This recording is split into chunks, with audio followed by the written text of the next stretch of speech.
Ladies and gentlemen, welcome back to the True Life Podcast. Hope everybody's having a beautiful day. Hope the sun is shining. Hope the birds are singing. Hope the wind is at your back. Got with me today an incredible guest, friend of the show, incredible artist, the one and only Joshua Moyer. He doesn't just make music, he summons it from the concrete cracks of rebellion and the sacred chaos of altered states. Joshua Moyer is that rare breed.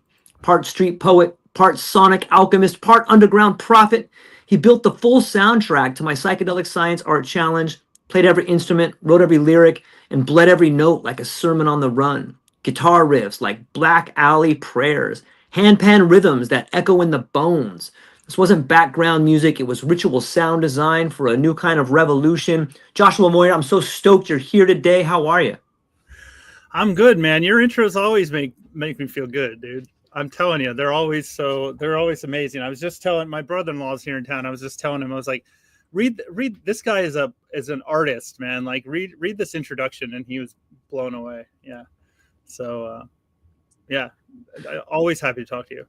Yeah, man. Well, I'm stoked you're here. I know we got there's a really big event coming up for those that don't know. Psychedelic Science 2025. Going to be some of the most incredible people there speaking about psychedelics from the underground to above board to politicians to journalists. It's going to be amazing. And there's all these satellite events going on there. We got Psychedelic Playhouse. Thank you, Carly and Christian and Caesar and Diego. Alex, everybody for chiming in there. Iboga Save's going to be a beautiful event over there. And so, yeah, man, what are you most excited about going over to these events over here? Well, this will be my first psychedelic conference ever. Okay. Right. So it'll be my first time like meeting people like yourself and so many other people that like we keep up with and we follow what each other's doing, you know. And it'll be my first time meeting everyone in person. Right. So that is probably, aside from all the events and the cool speakers and all the like the wonderful educational tracks, I think that's going to be like, that's my biggest thing I'm looking forward to, you know. Like you said, your event and the Psychedelic Playhouse, and then there's like the Psychedelic Networking Club meetup that's part of the Playhouse on Tuesday. There's a Psychedelic Writers Guild meeting like Wednesday night as part of the Playhouse. So yeah, I really think just seeing people in person and meeting people that I've only interfaced with online, and you know, just kind of deepening those relationships, and just walking the floor and being part of a psychedelic conference, you know, because I've done a lot of big conferences, but they were all in automotive, which is totally different, you know. So it'll be cool. And I've never been to Denver, so it should be an interesting time. At this point, I'm trying not to like book myself solid, you know, like every second that I'm in town, like just nonstop. So trying to give myself a little breathing room.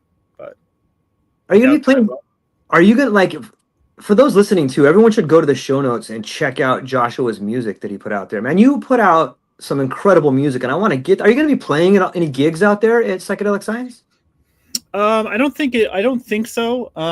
There were some preliminary talks about it, but I think it was too late in the planning process. So maybe next time around. But you know, that being said, I wouldn't be surprised if I pack a couple thumb drives in my backpack just in case something shows up. You know, I can't really like travel with my guitar and my handpan or anything like that just yet. But maybe next time around we'll plan some bigger, you know, some more purposeful events, you know. So you know what? I'm just here to take it all in for sure. Yeah, but it's true. I'm not giving up though, man. I bet you we could go to a guitar shop and maybe get a guitar. Like, one of my favorite videos of yours is you playing like Jimi Hendrix out in the middle of the street, man. Like, I couldn't think of a better place to do that than at Psychedelic Science right out front, man. I think that would be so sick. Yeah, that was such a cool event. That was New Year's. That was many, many years ago, but it was New Year's Day, first thing New Year's Day, for a bike race, like a fundraiser, like a 5K type thing, you know. And someone just said, "Hey, you know, we want the Hendrix version of the thing." And it was bitter cold. It was for January 1st, whatever day it was. I wasn't hungover or anything, but like I mean, I'm sure I don't think I've ever done a gig on on that, like an early New Year's Day morning. So Yeah. that was super fun, especially, you know, as a left-handed guitar player, right? Hendrix was like a big deal for me. You know, well, all that classic rock stuff, that was kind of my foundation in life, really. The first, up until I was junior high ish, started buying my own record. You know, when you start buying your own records, you're kind of at the mercy of like your parents' record collection. Totally. And like my dad had this wonderful like just this huge, incredible record collection.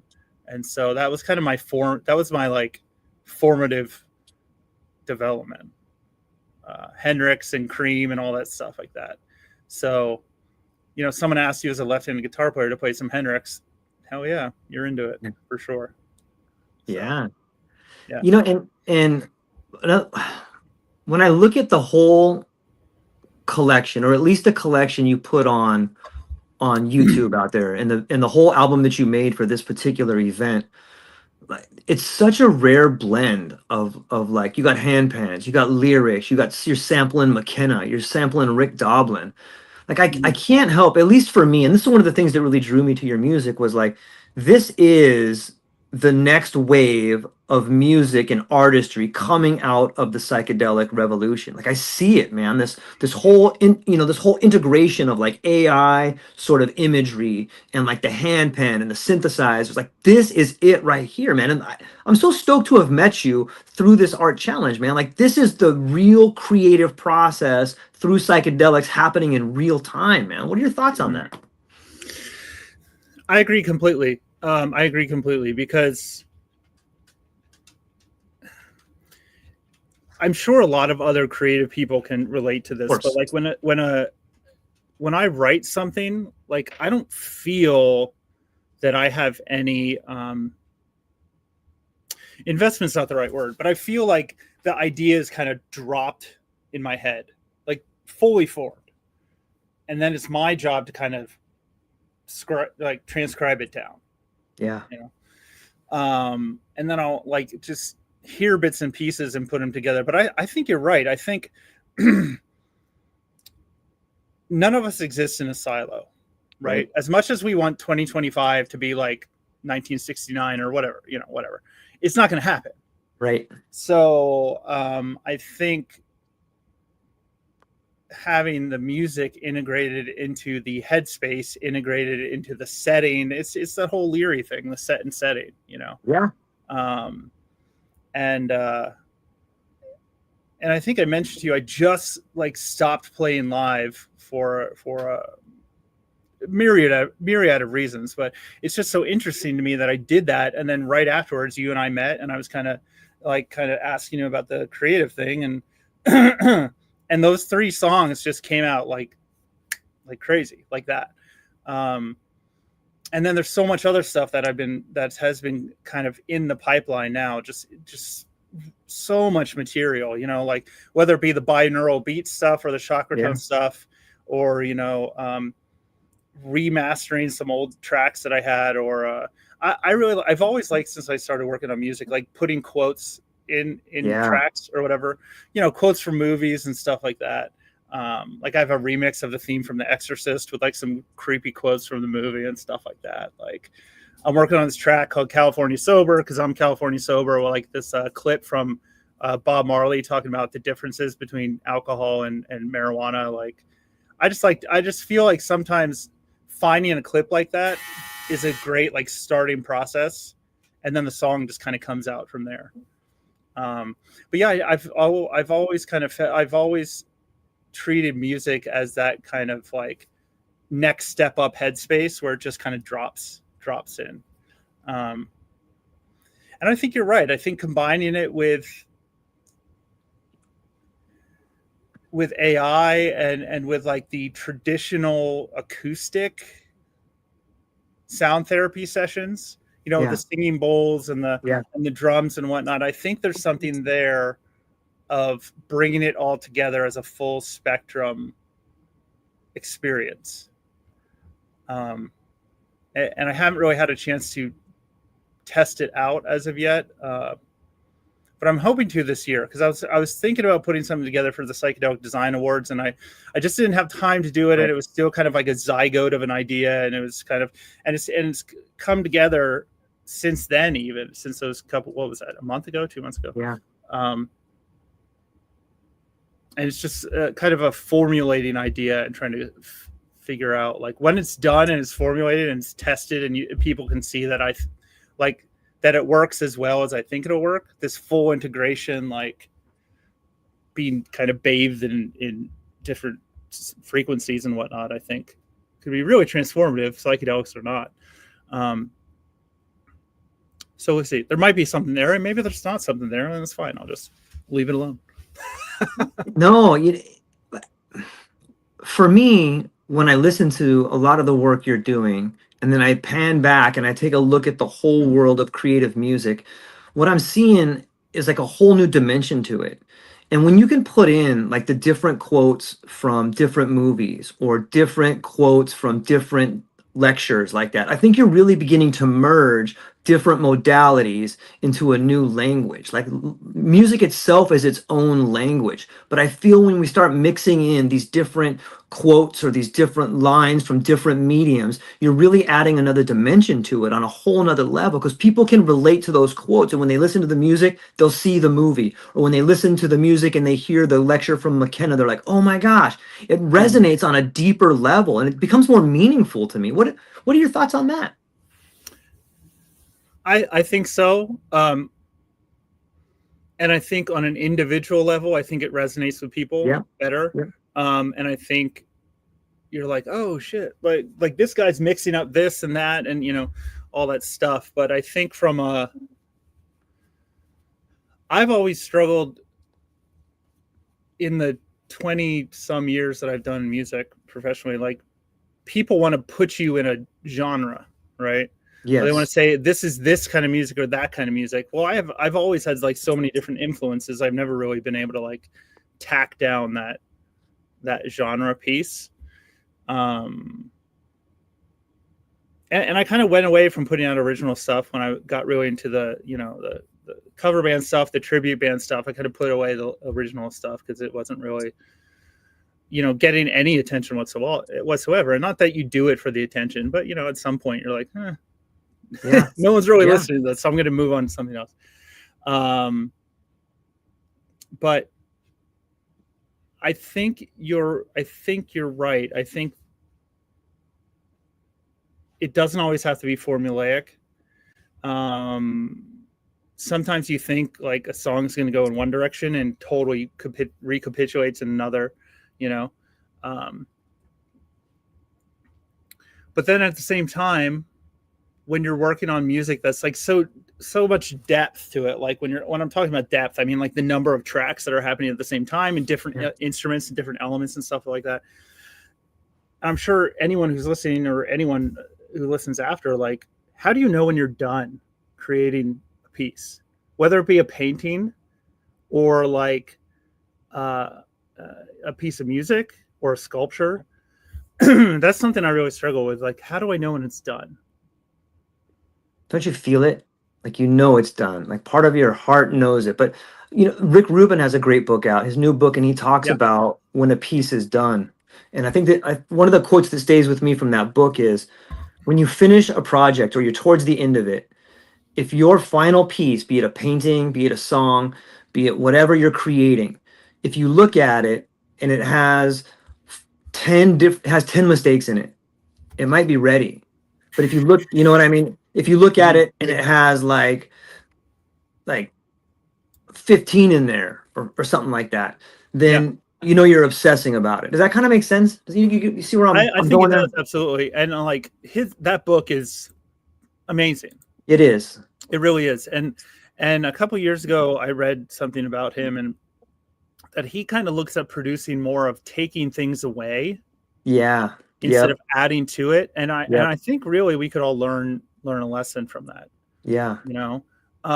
If you look, there's like a video clip of when he's producing that Red Hot Chili Peppers album, the Blood Sugar Sex Magic. Yeah. I think it was on Give It Away. He was working with Flea on a bass line and he was like telling him basically not to play as many notes. And it was perfect. like when he took out some stuff he's playing and you're like, that's it. Like that fits. Yeah. It's hard for me not to keep going back to something and keep going back. And so part of that I think is my personality and you always want it to be better, I think. So Yeah, that's a hard thing. And when I talk to other artists, like I always ask them that, like, how do you know when you're done? And it's always a different answer, which I find fascinating. So I think that speaks to the beauty of the artist and the creative process. Like we all want it to match the vision that we have in our mind of what it is. And it it doesn't sound right. Like it's missing something. Or man, if I could just put in a few more things over here, am I really getting this image to say what I want it to say? But us as the creator or the individual that's creating it, sometimes we try to be so perfect and we get lost in it. Or you ever look at your piece and you hear it so many times that it no longer has that same resonance of when you first started doing it? Like you kind of get lost in your piece. And there's something beautiful about that because you've found yourself in the eternal now. And that's what creation is here to do. But it is a fine line to walk, man. I think it comes down to the individual. Like you find your own process, you find your own way. And when that resonates with other people, maybe you start building momentum off of that and you start becoming familiar with the territory and the path and you just know it when it's done. Yeah. I agree. And I think a great majority of music, and I'd love to hear your thoughts on this. I think a lot of stuff is never as good as the first time you heard it. Right? Like you remember the first time you heard certain music or even certain genres. Yeah. And then on the flip side of that, there's other things that have such depth, whether it's like depth of meaning of lyrics or like the chord progression or how it's produced or whatever, that every time you listen to it, you get a new perspective on it. You hear a different nuance of the recording or whatnot. But like, you'll never forget like the first time you heard Slipknot or something like that, or like, or Fish, to be completely in the opposite direction, but like those are moments that you'll never forget and you'll never be able to get that back, and there's something that was really nice in the pre-internet days of consuming music. Remember when you would go on a Tuesday and albums would come out on Tuesdays and you would go and buy the CD or buy the record or buy the tape or whatever. Right. And like you take it home and you're sitting there with like the lyric sheet and the whole thing. It was an experience. You're not just clicking through finding something. Of course, you can find anything you want nowadays, but there was a real like ritual to it. Yeah. That I think we're kind of missing out on these days. It's a great point in it. I think we're returning to it. I had a really cool talk. A good friend of mine, Adam Lopez, he's got this sick new album out. He calls this whole genre future blues. He's got this song called Suicide Doors. It's so sick, man. If anybody's listening out there, everybody check out Adam Lopez, Suicide Doors. It'll blow your freaking minds. It's so good. But I had a long conversation with him, and he's like a real, he does his own tours. He's his own guy, and he just plays small places. And I was asking him, I'm like, Adam, you were in Nashville, man. Like, I know you have this style where you go out and you play these gigs that are, they're on farms and they're real organic and authentic. And I'm like, what is the difference, in your opinion, between like someone in Nashville and like, some of these recording studios and what you're doing?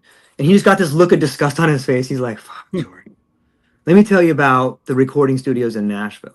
You go in there, you play like 2 bars, and then they cut you, and then they just sample that.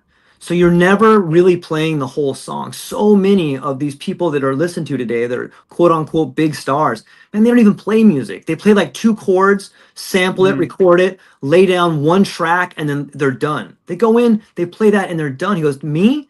He goes, look, man, I go to these different venues. I'm going to play the same song different every time. Not because I want to, but because depending on where I am. I might miss a chord. I might throw in two chords. I might play something different. He goes, but the beauty of music, George, is when you go see someone live, they're never going to play the same show twice.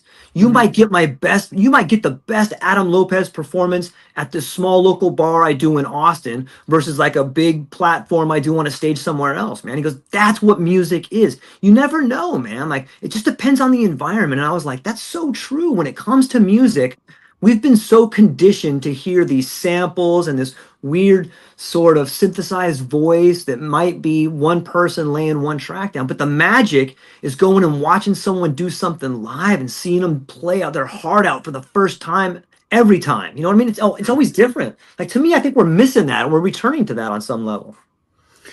Yeah, I agree. Yeah, you know what? There's nothing better than seeing an artist that you love screw up on stage. Like, yeah. That might sound weird, but like I love going to see Fish, right? And like, there's nothing better when Trey fumbles a lyric and he's laughing about it, and they move on from it. But like this is a human being. This is great. Yeah. You know, there's something about it that really endears you to that artist when you see that happen. Because we're like, you know, to your point, we're conditioned to like perfection and very like formulaic, strong structure. You know.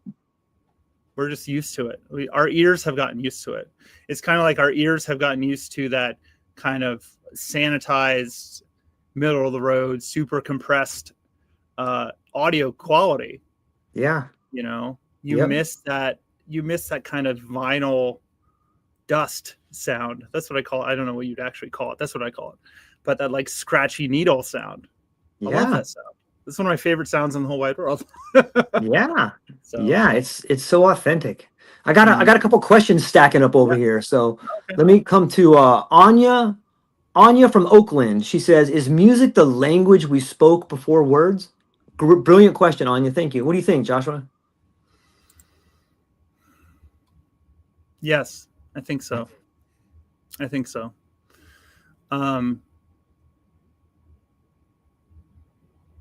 I think singing came before words, for sure. Yeah. You know, it's interesting that I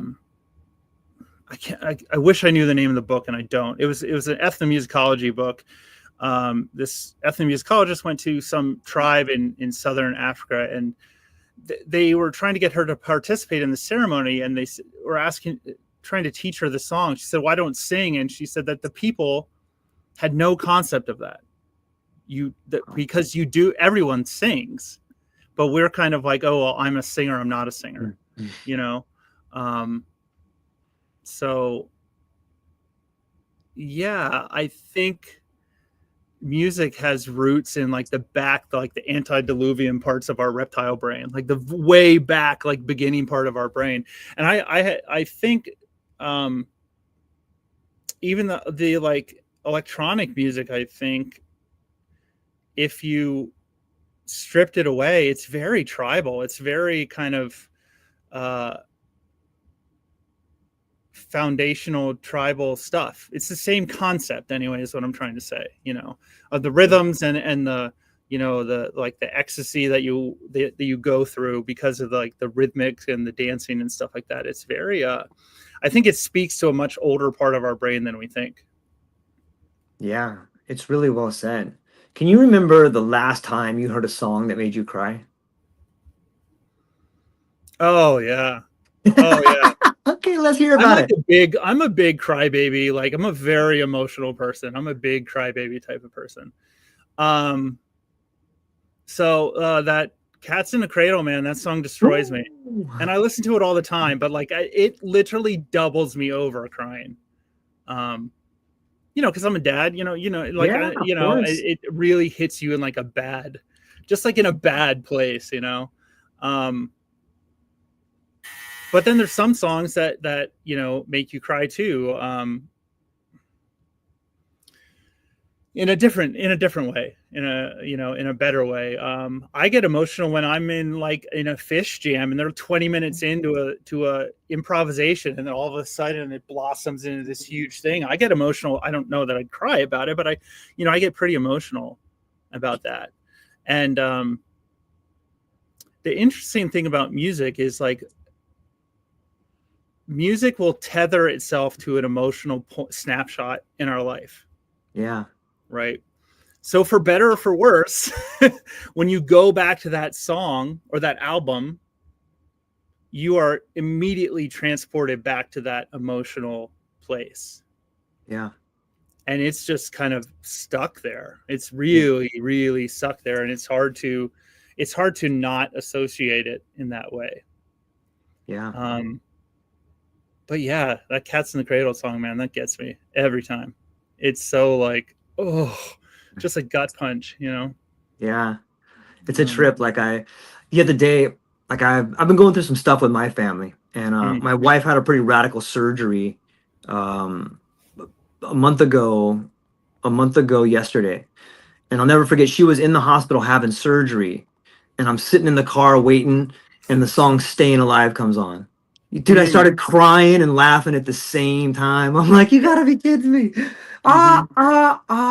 Staying alive. You know, and I'm like, I hope she's staying alive up there in the hospital room, man. You know, but it's so weird how music finds us when we need it the most, whether it's in a car ride somewhere and everybody's quiet, or maybe, you know, you're at your house, you got the radio on, or maybe you have your own playlist and you've set up your own playlist. And especially for psychedelics too, man, I think people that are finding their way with their relationship with psychedelics, be it recreation or situational, maybe you're figuring some stuff out. Like it's that playlist can have a huge impact on the way in which you move through that experience, man. Yeah, I agree. It's very much connected to like the emotional. You know, you can use it to lift yourself up, you know, and sometimes you want to go into that melancholy thing, you know. I'm that way with like Downward Spiral, that Trent, the Nine Inch Nails album, which is probably, if not the first, definitely the first or second most influential album of my life. And I'll listen to it straight through. Whenever I listen to it, I can't listen to like one song. Yeah. And that is like I get physical reactions from listening to that album. And it's a very dark thing. It's a very dark place that it puts you in, but like you choose to do that for whatever reason. Yeah. Whether it's self-destruction or it's like, you know, you want to go back and listen to it, but like I get like the emotional parts of that album and those songs like give me a physical reaction to it. A very somatic thing. If we were to talk about it in our like kind of psychedelic space, it's a very somatic reaction. So it's fascinating how you know, and you know, the people who were doing that were writing that for that reason at the time. They were kind of just expressing themselves in the space that they were in at the time. There was a fascinating interview on NPR with Trent Reznor many years ago when he first started doing film scores. It was a girl with a dragon tattoo, and it was Fresh Air was the name of the interview show. And she was asking him questions about the songs he wrote on Downward Spiral. And he said, you know, I don't really like to talk about that. Like that was a horrible point in my life. That's why the music is the way it is. He said, I don't really want to talk about it. So that's genius, right? That's mind blowing. Yeah. So. Yeah. It's interesting to think. There's like a pattern that I see sometimes, and I'm always drawn to the interviews. Like I think Anthony Kiedis had one. I think Trent had one.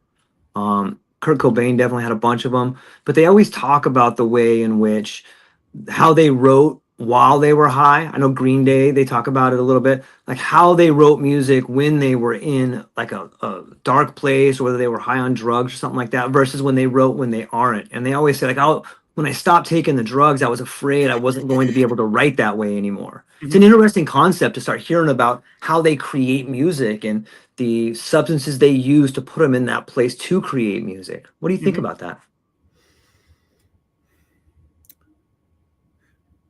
I would agree. And I think I get it. Like I get their point. I'm not advocating like them, right.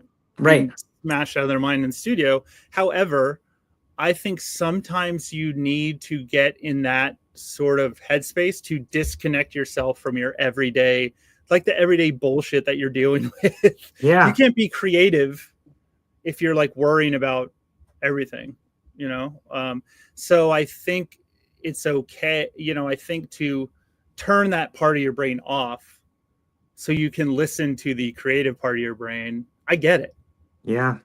You know, and you look at these people, it's fascinating to me. You look at the people who have gotten sober, and like, whether they're better or worse, I'm not in no place to say that, but they're so different. You look at like Stevie Ray Vaughan before he was sober and after he was sober, totally different. You know, Buddy Guy, totally different. I met Buddy Guy. I was a 17-year-old kid, very green, like very innocent kid. But I ended up, by certain course of events, I was working security at a Buddy Guy concert where I grew up. And he wouldn't go on stage until they bought him his alcohol, right? And I was like, well, I don't understand that. I don't understand that at all. And so he was like 2 hours late. And when he came out, he was just like in it. He was gone. But man, one of the most amazing concerts I've ever seen. You know? So I understand. I understand that. I typically tend not to write in a different headspace. But I write really sporadically, especially nowadays. Like I have my like main rig here with my like working stuff that I use for jobs and clients in school. And then I have my like recording rig right next to here. So I literally like go back and forth all day. I'm like, okay, I pause and I'll like put 5 minutes in on the track or something like that. That's why it's not a time. It's not the best time management thing for getting music out because it takes me so long, but yeah. But it's the process, man. Everybody's got their own creative process, and whatever works for you, you know, that's the right way to do it. Let me jump back to some questions over here. This one comes to us from Salman from Brooklyn. What's up, Salman? He says, can a single note carry the weight of 1,000 lifetimes?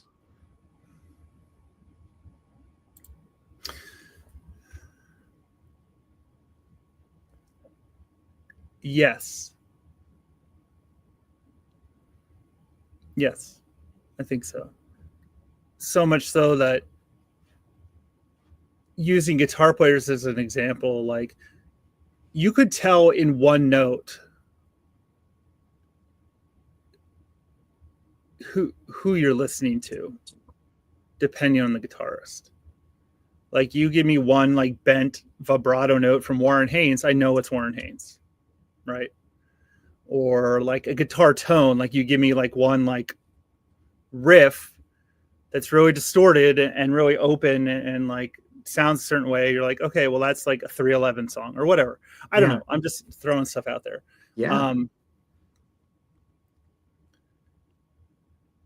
Yeah, sometimes I think it's the simplest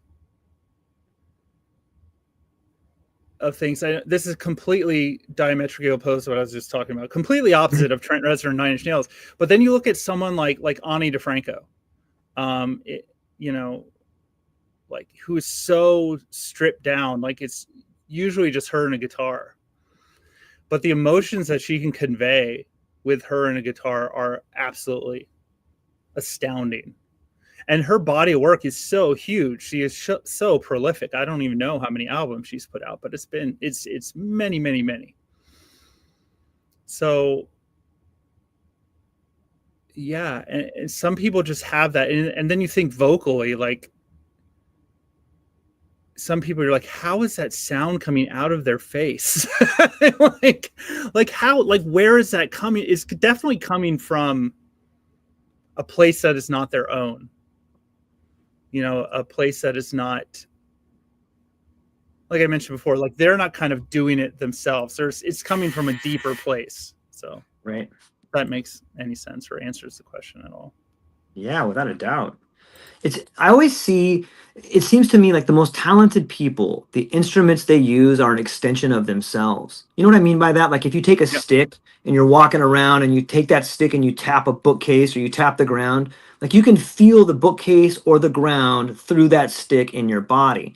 And the Hmm. same thing seems to be true of people that play music on a level that's visceral, is that instrument is actually part of them and they're using it just in such rhythm with their body and their awareness that it can't help but infect or sort of be contagious to the other people around them. Is that something you've encountered too?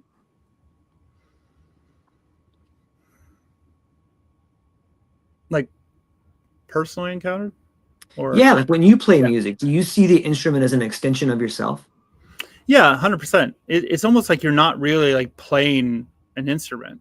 It's you get to this space where you're just it's just kind of like this is what I do. This is part of Yeah. this is yeah, yeah. I can definitely see that. Yeah. And I guess like some people who sit down at the piano feel that way. Yeah. I feel that way.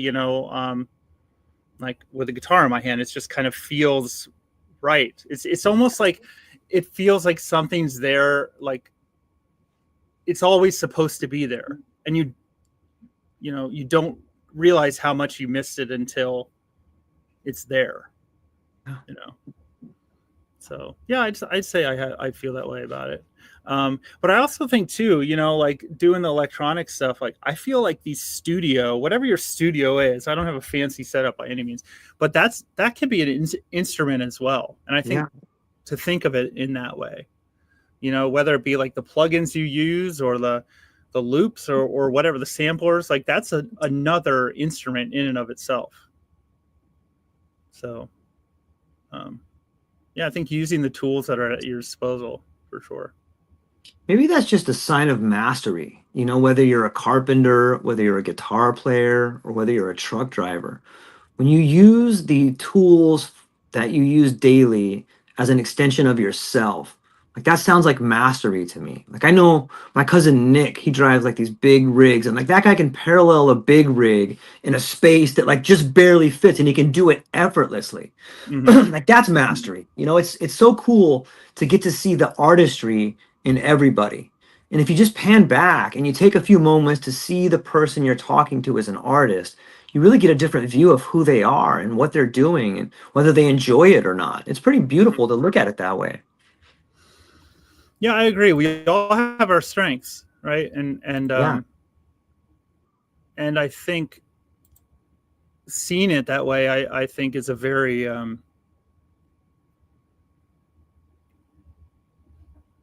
I think it's a very nice way to do it, because I think so many people would not see it that way. Like what artistry is in, being a truck driver, or being a plumber, or being an HVAC person. Well, there's nuances and create. There's nuances of it. They're better at it than Yeah. you are, than I am.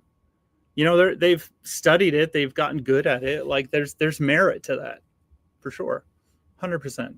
There's merit to everybody. So, yeah, I agree. Yeah. I hope more people listening to this will see themselves as an artist. Whatever you do it creatively. Do it with some passion. Be good at it. And if you don't like what you're doing, find something else that you're good at on the side until you can do that thing you love full time out there. And I think maybe it's kind of like beaten out of us. I do too. Don't Yeah, you of think so? course. Because when you see little kids, they're just creative. They're by default, like that is their default setting, is being creative. Yeah. The amount of stuff my kids can come up with a stick is astounding to me. Yeah. And I think part of that is kind of like beaten out of us as you go through life and you go through school and you go through the system, and then you're an adult and you're just living life and stuff like that. A lot of that creativity is just kind of like beaten out of you. Yeah. Now, why is Yeah. that? Like, why is it beaten out of you? Because creativity is dangerous to a certain extent. Open-minded people are dangerous to a certain extent. Free thinkers are dangerous to a certain extent. that's why we have the confines of, the institution. Yeah. So Yeah, I couldn't agree more. Like that's one of my biggest problems with education is that, when you look at everybody listening to this knows someone that has student debt, or worse still, has student debt that they'll never pay off in their lifetime. It's like, what does that say about the institutions of higher learning when you graduate with sort of a indentured servant, pathway moving forward? Like now on some level, the creativity is really out of you because now you have to conform to these different roles that are out there for you when maybe the best education you can get is the language of experience, just trying to figure it out on your own, not listening to the lecture of someone who has lectured their whole life and not really done a whole lot. Like I get kind of deep in that sometimes, but I see it breaking, especially in the world of psychedelics. Like I see people teaching themselves and healing themselves and finding a way forward that fits them instead of a method that was dictated towards them. Do you see that same path sort of evolving for people? yes, I do, because we have to stop thinking that the more letters behind someone's name, or the more, however high up on the corporate ladder, or however many degrees they have, like that makes them some way more intellectual than Yeah. others, Yeah. or more well read, or something. I mean, I've met people who, you know, never went to college, and they were, one. My father's is a perfect example. He never went to school, and he like was one of the smartest people I ever knew. Um, like these institutions do not just give you a free pass of like and I think it's an ego thing. I think it is True. really. Um,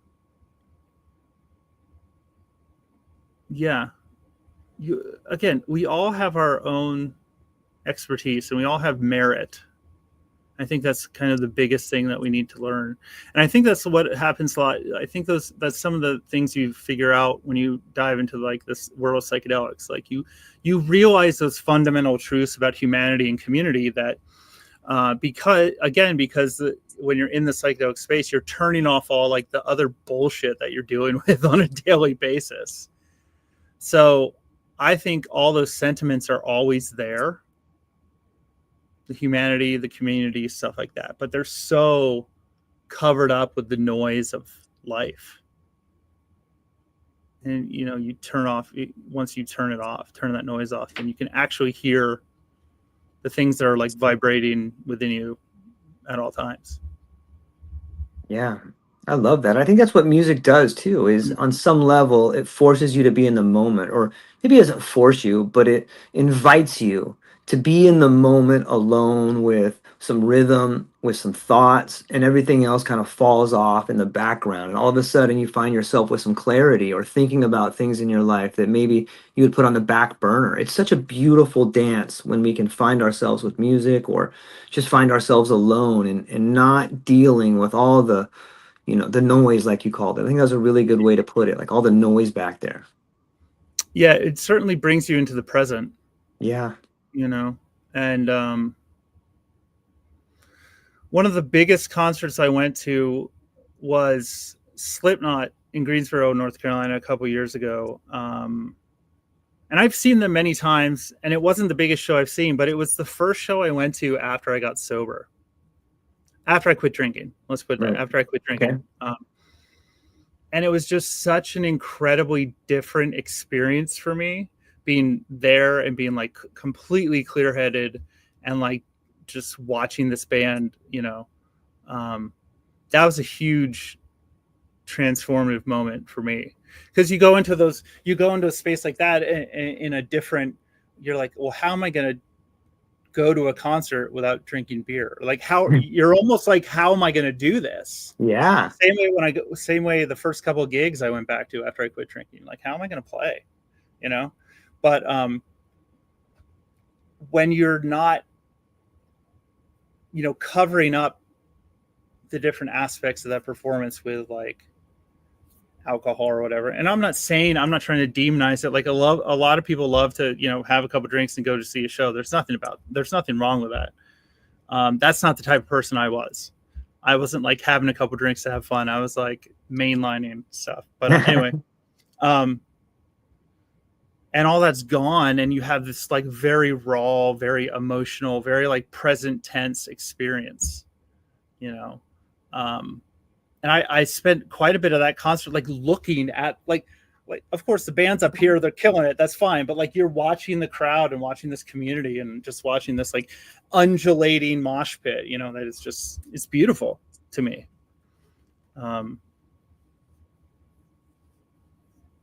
Yeah, it's an interesting memory right there. Yeah, that's what I think is lacking from psychedelic science, at least the convention side. I'm sure there's going to be all kinds of cool satellite events, and I think the Tindava group has some pretty cool music scene that they're going to have at these satellite events. I know at the Jonas Brothers on Psychedelic Science Day 2, they're going to have some musical acts there too. But there's something to be said about music and art that goes hand in hand with psychedelics, whether it's through decriminalization or even the commercial side of it. Like, I really feel like we haven't quite shaken hands with the creative community and psychedelics in a way that has exploded onto the scene yet, man. I'm looking forward to making that happen and seeing it happen. Mm-hmm. Yeah, I mean, in our space, we have like the artists that we know of who are really big, big time. Like you'd say, like East Forest is, probably kind of the like, probably the most recognizable musician in the space, right? And I mean that with no detriment to other musical artists in the space. But if you're thinking about like psychedelic artists who have transcended into the general population, I don't know that I could think of someone more than like Alex Gray. And remember him in Tool? Yeah, of course. So like him and Tool, like they have that amazing ongoing collaboration and stuff like that. But and there are other like psychedelic artists, and there was that whole psychedelic rock term and stuff like that. But I'd say someone who is really deeply rooted in the aspects of the psychedelic experience, but also transcends to the greater population. I don't know. Yeah, we'll see. I think it's going to come not so much from our generation, but I think it's going to come from like the next generation. Like, I think that they're the ones that are going to integrate these tools into a whole new world of creative explosion. Like, they're kind of coming up in it right now. And when I look at the psychedelic scene, it seems to be sort of the late 50s. It's like this medical container where they're trying to figure out ways to, centralize it and build institutions around it. And once all that crumbles, I think that you'll see the real roots and the real fruit of creativity be born from the ashes of that. And not that I want to see it all fail and crumble, but I think that that's where the real creativity comes from, is on some level we're using psychedelics right now like it's a 357 Magnum and we're using it for a hammer. Like, we just turn the gun around and we're using it as a hammer. Like, wait a minute, you used the wrong way. Mm-hmm. Yeah, I agree. Yeah, I agree. Yeah. We just can't mess it up for the next generation, right? I mean, we can't like press too hard and be too overexposed and get in bed with the wrong people and like ruin it all over again. Do you think we can ruin it though? Like, is it like, isn't what's supposed to happen gonna happen? Like, I go back and forth between these two ideas too, and I'm like, oh, I see all this censorship happening and I see all these things happening, but maybe that's part of it. Like, maybe, here we are trying to tell this divine intelligence how it should work. But I think the divine intelligence is just laughing at us. Like, you guys don't know. What do you monkeys know? Watch this. It's all part of it. I think it's all growing pains. Yeah, without a doubt. Right. I just think we have to be aware, be like mindful of like wolf in sheep's clothing, right now, I think it's a very delicate time for the psychedelic space that we need to be wary of people who might not be in it for the right reasons. Yeah. If we can get over that hump, I think we'll make it. But What do you think that looks like?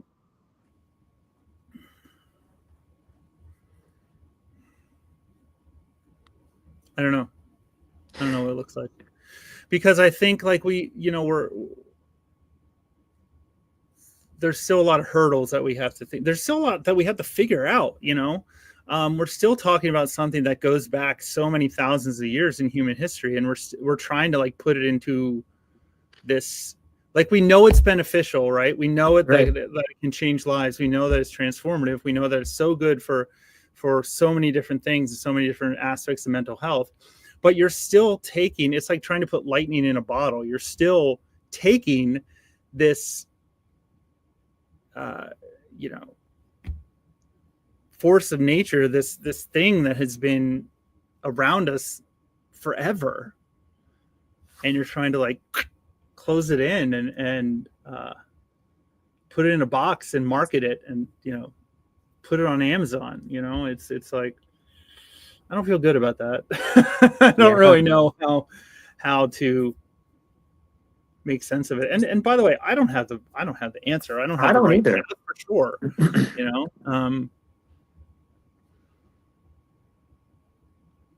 And it's interesting because of the whole like psychedelic bubble thing. Like when you're in it, like you have a very different viewpoint than when you're out of it. Yeah. There's a huge divide. Yeah. Between when you're in it and you're staying up with, and we're interfacing with people like us and all the other people we talk to all the time. And when you're not, big gap. Yeah. Big gap. It's like you're speaking a whole other language. Yeah.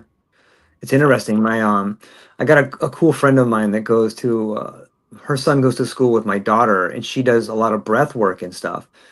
And I'm like, oh man, here's somebody. And we got into this really cool conversation. And then I started talking about iboga, and she was just like, I could just see her be like, she stopped me. She's like, what's iboga? And I had to stop myself because I'm so deep in it, and I'm like, oh yeah, I got to pull back here. Like maybe people don't even know what I'm talking about, because I could see her face kind of be like, I don't know what you're talking about. But it's interesting to bring up that bubble, because so often, especially us, and that's one reason why I think we're so excited to go to this convention, is like everybody there on some level is deep in it in a way, and you really get a chance to start digging into these different ideas, which I'm excited for. But let me bring it back for a minute. Like there's been a really big wave of censorship out there on Instagram, Meta. Like it seems like a lot of people that have put a lot of hard work into a lot of services or products or just their own brand have found themselves waking up one morning and everything gone, man. What are your thoughts on that? Yeah, I mean, a lot. And we're talking not just little guys, we're talking big time accounts. Like Psychedelic Science went down, Global Psychedelic Week went down, Studio Delic, like I think Psychedelics Today went down. We're talking big time accounts. Yeah.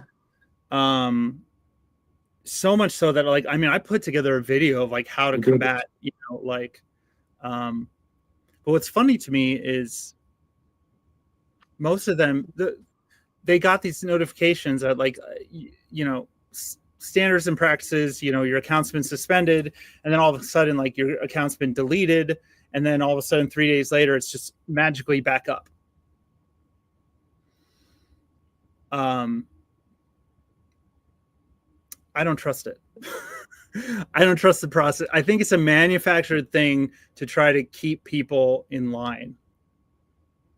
I think someone somewhere there's there's some sort of, okay, like if we threaten them and we shut down their account and they're like, all of a sudden we like give the candy back to them like this little kid, they're going to remember that we threatened them and shut them down, and they're going to try to like not promote this, psychedelic agenda.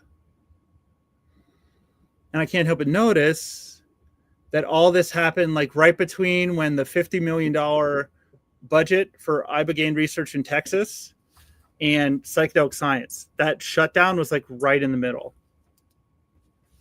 Am I putting my tinfoil hat on? Maybe a little bit, but like, yeah, and some people's pages never did come back, and that sucks. Yeah. Big time. And it is censorship. And we don't realize how much our own algorithms are censored to begin with, and like they're very homogenized, and there's so much like out there, but you're only seeing what the algorithm has decided you should see, and like people are so worried about AI, and I always tell people, and sometimes I tell my kids this just to freak them out, but like, don't be worried about AI because your phone's listening to you all the time anyway. You have a conversation about something, 2 days later, an ad for it shows up on your feed. That's not an accident. Yeah. So, I mean, I'm making a lot of that is conjecture with the whole psychedelic shutdown that we all went, the meta ban that we all went through a week ago or 2 weeks ago. But I think there's some truth to it. There's a lot of fraud too. Like there's a lot of people selling supplements and selling bogus things or just conning people. Like there's an epidemic. I'll say there's an epidemic of that. And like you see it everywhere. So I think on some level that the media platforms have to do something. I'm sure people are calling and complaining, and you don't want and it's not good for the psychedelic movement, the legitimate people out there that are really trying to go out and create something helpful or help heal people. It's not helpful to them to have this wave of, buy my magic mushroom for $19.99, or, people just putting their credit cards online and getting scammed by somebody in a faraway place where there's no recourse like that. So I think that on some level, the ban, while maybe it was sweeping and wide, I think that there were some good intentions behind, like, hey, this is getting out of control. Like these are some hardcore drugs. People could get really hurt. We need to do something about this. So I think that on some level, like it was a move that came from the right place. And I don't want people to get pissed off at me and send me that hey, you told them to ban. I'm not saying that. What I'm saying is that there's a lot of fraud out there, and the online companies, the platforms, they have to do something to at least sort of police it in a way. And sometimes good people get caught up in that mix, man. I agree because if you're like me, you probably get like people sliding into your DMs trying to sell you crap all the time. Of course. And you're like, if you even looked at my page for a second and saw like the seriousness and conviction that I talk about things with, you would never try to sell me drugs on Instagram. Right. But they do it because it must work. I mean, they're not going to not, somebody's falling for it. Yeah. It sucks. So yeah. I think that there has to be a way to write that algorithm to look for like, okay, this person's selling something, I think on some level they could find a way, especially with AI today, they could find a way, whether it's through keyword search or some sort of like profiling the language, where they could see, okay, this has all the hallmarks of a scam. Let's cut all these channels out. They could probably find a way to do it, but maybe this encompassing ban, like you said, is like a shot in the dark. Like, hey, take it easy. We're watching you guys. Right. It's a lot of like slapping your hand. Like next time. Yeah, totally. Did you learn that the stove is hot? You're not going to do that again, are you? Like, yeah. I should get somebody on, and I should get somebody on the podcast. It would be a cool podcast to hear the way in which they use the tools to their best discretion. And it would probably be a really, really mesmerizing conversation, very fruitful. Yeah, I think so too. That'd be cool. That would be a good one, for sure. Nice. Joshua Moyer, man, blowing through this hour over here. I can't wait. Right? I can't wait to meet you, man. Give you a hug. And I can't, if Christian, Kat, if you guys are watching, I don't understand why Joshua Moyer does not have a stage, a corner, a doorway where he can be playing his guitar, man. Like, we're missing a huge option here, man. So if you're part of one of these events, reach out to Joshua Moyer, man. I think that the live music, the Joshua Moyer experience, is something that more people should experience, especially at Psychedelic Science 2025, man. I appreciate that. And you're a very sweet person. It's true. That, but it's okay. I mean, I'm not trying to impose myself on people, I know, that's why I do it for you. Yeah, I know. I also like, I'm that type of person, and maybe you are too. Like, man, I've had to look at my schedule for psychedelic science 50,000 times because I'm like, I'm booking every second that I'm in town, and I need to like not do that. I need to give myself some flexibility to kind of roll with it a little bit and see how things come up. So I'm not like boom to boom, like I'm going to go here, I'm going to go here, I'm going to, and just try to do too much and be completely burnt out. But I just can't wait for the experience, man. I just can't wait. And but it's gonna, it's gonna be hard. And this is like, I'm always thinking about like, okay, this event's gonna be great, but the after, it's gonna suck. The after of psychedelic science is like, we're not all gonna get together again until what, next psychedelic science? I don't know. Party's almost over, man. What a bummer. I'm already worrying about that before the party started. I know. What are you doing? I'm worried about afterwards, and that's one of my own personal things I need to work on. Like, when I'm there in the moment for those 4 days, like, be in the moment, Yeah. Enjoy it. Meet as many people as you can, and just hug them for being them, and these people that you talk to, on a regular basis, and just enjoy it. And so it's gonna be great. It's gonna be great. I think it'll be a really like a very like signpost life experience. Have you ever been? Were you at the last one? Have you ever been to them? No, I never been. No, it's my first one. Awesome. Yeah, it's gonna be a good one. It's gonna be a good one, and they have so many good speakers too that I'm looking forward to. Like there's like the psychedelic fatherhood one with Caesar and a couple other people.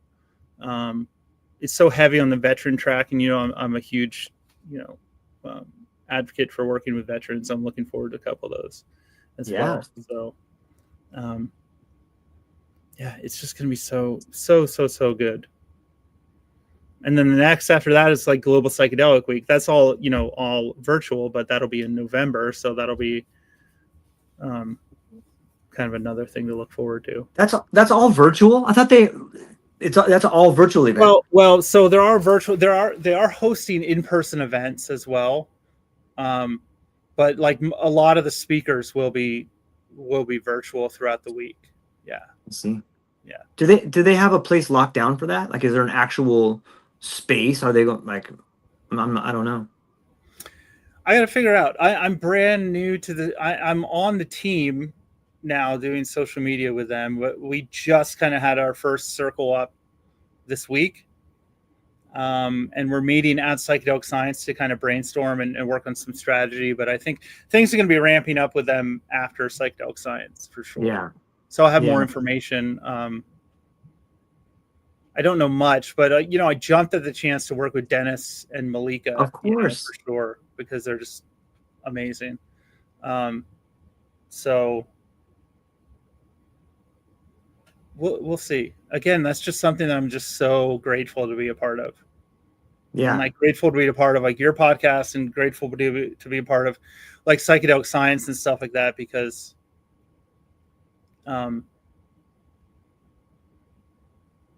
I've been an advocate for this medicine for so long. It's nice to finally be active in it, and making the choices and taking the steps towards being more in the community of it, instead of just being someone who's like shouting from the mountaintop for nobody to hear you. So it's gonna be it's such a cool time. It's such a cool time. Yeah, there's a real community that's starting to form around, and it's becoming visceral. And the same way the mycelium starts coming together and producing fruit, I feel like we're at that stage, man. So it is a really exciting time. Yeah, Joshua, we are the fungus, the web underneath the soil that's kind of all connected. That's going to pop up. Yeah, you can see the pins if you look close. It's starting to pin. Yeah. Joshua, where can people find you, man? I know I got the YouTube channel up there, but what is the best place for people to find you if they want to check out some music, or maybe they want to reach out to you and hear what you're collaborating on, or where you're at, or what you're doing, man? Yeah, the YouTube channel, the Dichotomy Collective, that's kind of my new one where I took off, like, I had a long-standing YouTube page that was kind of messy, and I'm just taking all this new stuff and putting it on this new page. It's at Dichotomy Collective. You can find me on LinkedIn. I think the link is Joshua Moyer NC. Or just find me on Joshua Moyer, or find me on George's friend list. Yeah. Those are probably the best places for now. I'm in the process of loading all my stuff, all this new music into like all of the streaming platforms, Spotify and Pandora and all that stuff. I'm in the process of getting all that up and running in the hopes that it's up there by the time we come around to psychedelic science. So I kind of did the stage name thing, so it's less about me as a person and more about the creative part of it. So more to come on that. So again, getting this huge catalog of binaural beats and stuff like that up on Spotify and YouTube and stuff like that. So yeah, that's where you can find me. Probably YouTube, LinkedIn, Instagram. It's Joshua Moyer Psych, PSYCH. Yeah, just doing all the things, man. You know what I would love to see on like the YouTube channel? I would love to see you making the music on the YouTube channel. Like, I think that would be such an interesting aspect of it. Like, because you have so many different, like the binaural beats, then you have the guitar tracks, and you have the vocals on there. And like, I'll watch YouTube for music sometimes, or I'll have like a playlist on there. Like, I think it would be sick. Like, there's some really cool guys that play handpan. They get like millions of views. Like, I think that it would be cool to get to see the creative process and the end result. You know what I mean by that? I don't know if there's a whole lot of people doing that, but you're great at that, man. It would be really cool to see that dimension of it. I think it would be cool too. Yeah, I think if you just set up, a camera like above me in the space here and just like that would be dope. That would be cool. That's a good idea. I like that a lot. Yeah. Well, we'll talk more offline about it, but yeah, of course. Yeah. So, ladies and gentlemen, go down to the show notes. Reach out to Joshua Moyer. If you're going to be in Denver, look him up. But go check out the YouTube channel for sure. The guy's putting out some incredible music out there that I think is different than anything else you'll hear.